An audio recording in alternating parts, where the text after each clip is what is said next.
merci d'être là pour ce rapport sur le mal-logement 2008.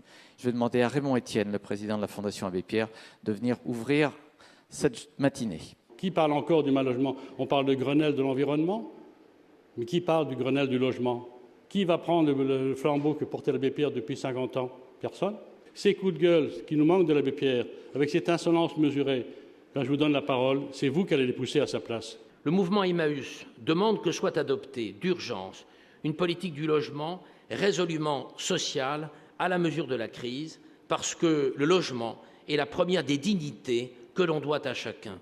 Au fond, il y a un sentiment de lassitude peut-être de dire « oh bah oui, c'est toujours la même situation, ça se répète d'année après en année ».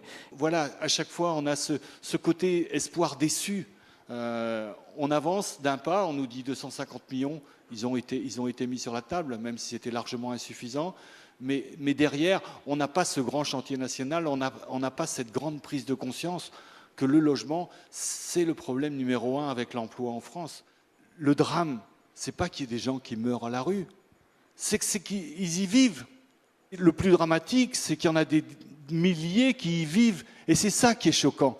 Aujourd'hui, nous allons parler, à propos de ce rapport du mal-logement, de la situation des personnes âgées, en situation de retour à la précarité. On s'est occupé d'Yvonne, ça fait plus d'1 an. Nous avons fait changer le radiateur parce qu'elle avait eu des problèmes avec son ancien radiateur. Et puis il y avait aussi des fuites de gaz, donc on a supprimé ce radiateur à gaz. Et là, c'est le seul point d'eau qu'elle a dans tout l'appartement. Il n'y a pas de douche, il n'y a pas de salle de bain. Est-ce que vous considérez que c'est un logement décent? Il pourrait y avoir des petites améliorations. Et puis Yvonne, elle ne voudrait jamais partir d'ici. Hein, non. Même pas en maison de retraite. Non, jamais de la vie.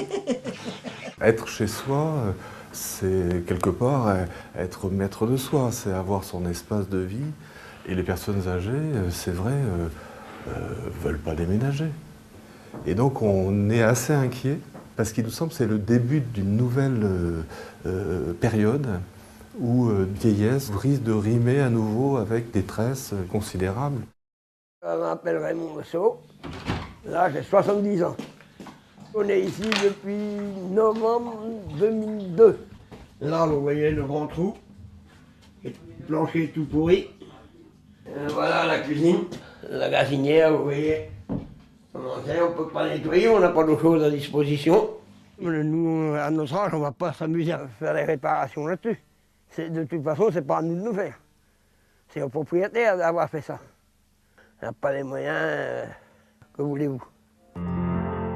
Les 600 000 personnes qui touchent le Fonds de solidarité vieillesse, là, 628 €, c'est beaucoup déjà, mais les vagues arrivent derrière. C'est-à-dire que ceux qui vont arriver en retraite dans les 5-10 ans à venir auront connu les périodes de chômage. Ils vont arriver avec des retraites extrêmement modestes dans un marché, lui, qui a continué de s'enflammer et on voit les conséquences aujourd'hui. Boulogne-sur-Mer, quartier de Percy-Fontaine. C'est pas l'appartement qui me gêne, hein.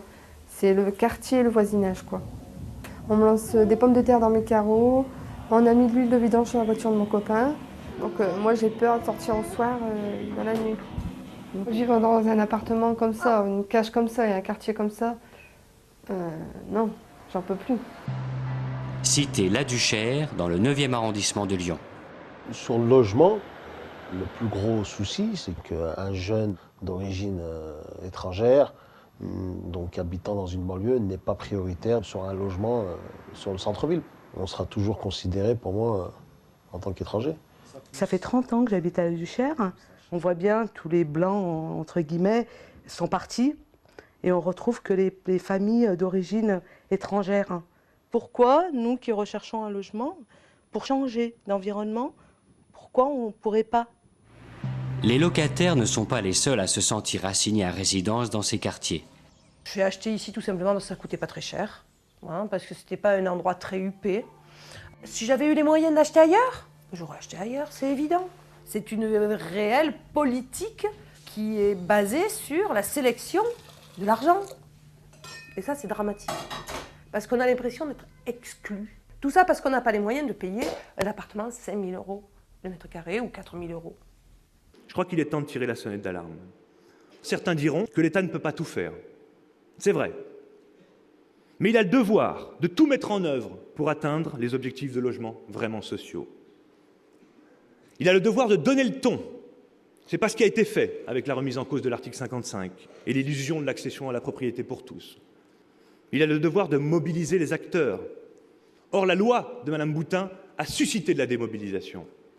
On aurait pu penser aussi que les aides au logement pourraient répondre à cette difficulté. Or, le pouvoir solvabilisateur des aides au logement a perdu 12,5% depuis 2001. C'est véritablement une France qui souffre, quoi. Donc là, je me dis, il y a un problème. Il y a un décalage entre la réalité de ce que vivent les gens et la réponse politique en face. Mais franchement, quand on met bout à bout toutes les situations qu'on a rencontrées dans une année ou qu'on a aidées dans une année, mais il y a de quoi en chialer. C'est donc sous le regard de l'abbé Pierre que Christophe et Patrick, vous allez nous faire part des propositions de la Fondation pour cette année 2009.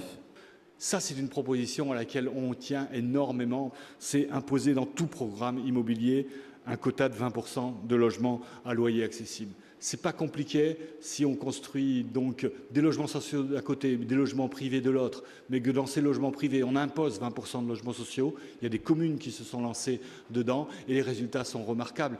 On l'a dit tout à l'heure, les aides personnelles au logement ont perdu 12% de leur effet solvabilisateur depuis 2001 en raison de mesures d'économie.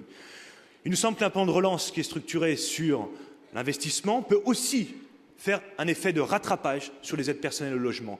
C'est une mesure qui peut être rapidement prise et qui peut atténuer un tant soit peu l'effet de la hausse des loyers et des charges sur le logement.